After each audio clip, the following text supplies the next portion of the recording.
Good morning, dear children. Welcome to your English class. We have finished with our Part A story. I hope you have understood it well. Today we will start with the reader exercises, that is on page number 112.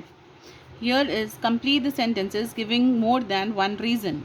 Okay, children, so here is a sentence given. You have to write this three more sentences which qualify as a reason for the above said sentence.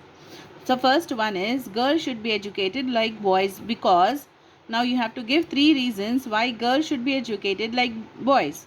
Okay, so the first one here which I have written is they are also born like boys. So we should not do any disequality between the girls and the boys.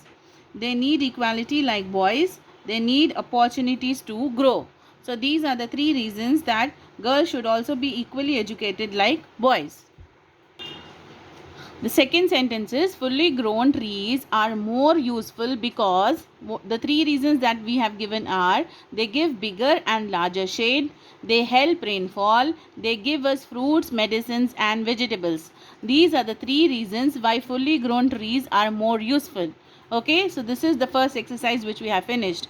Now coming to the next one is make a list of activities done by a homemaker and a working woman. A homemaker is a housewife, okay, who doesn't do any work, and a working woman is who goes out to work in an office, school or any company. Okay, so you have to write minimum 5 differences between these both women, and this is your homework which you have to do in your homework book.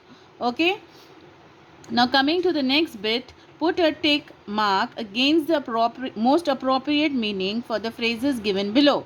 Here is a phrase given children and there are three options. You have to choose the option which is in appropriate meaning to the given phrase.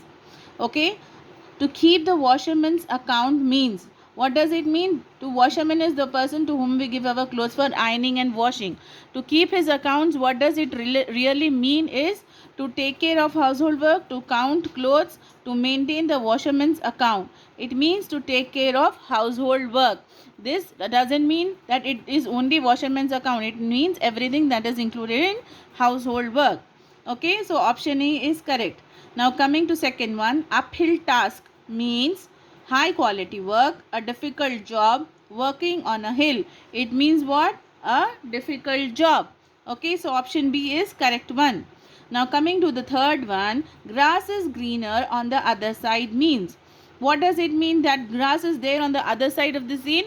No. What does the real meaning of grass is green is on the other side means? The grass on this side is green, others are as good as we are, or others are in a better position than us. So option C is correct. Grass is greener on the other side means others are in a better position than us.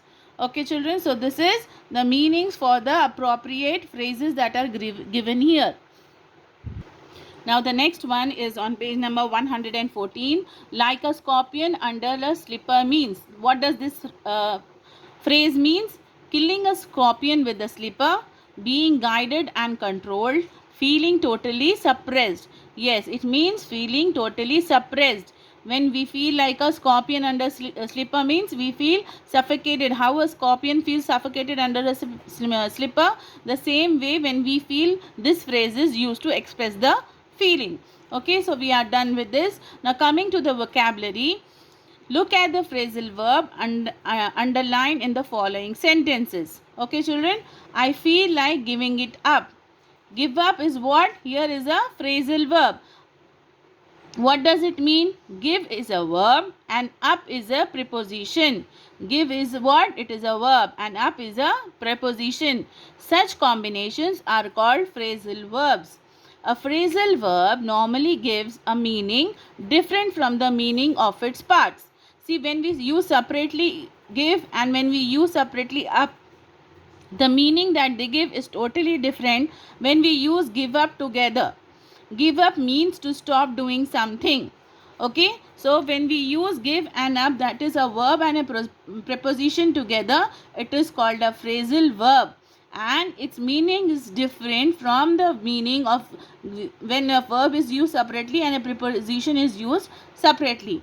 So here we are learning about phrasal verbs.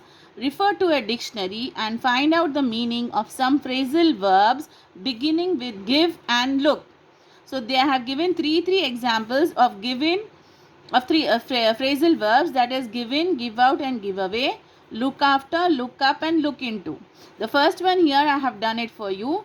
Given, it means what? The meaning of given here is to admit you are defeated by somebody. Okay, in some game or some situation, when you are defeated by somebody, we say we have given. Now here in example of look up is refer to. Okay, now same thing you have to use in your own sentences. The phrasal verb that is given here, that is give in, you will use as a own sentence.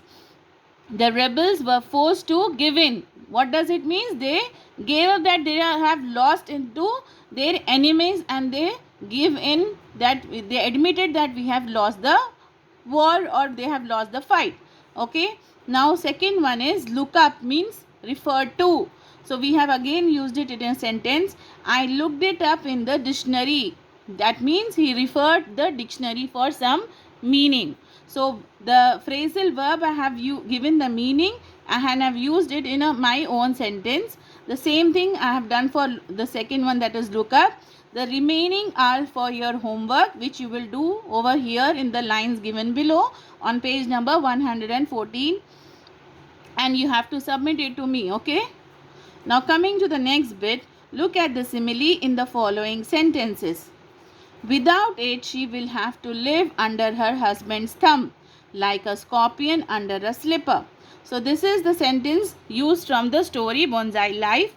Why they are giving this, we will read. The life of a homemaker is compared to a scorpion under a slipper. When we compare two things, we often use the word like. And when we use the word like, it is called a simile. Okay children, when for comparing two things we use the word like, the sentence is called a simile.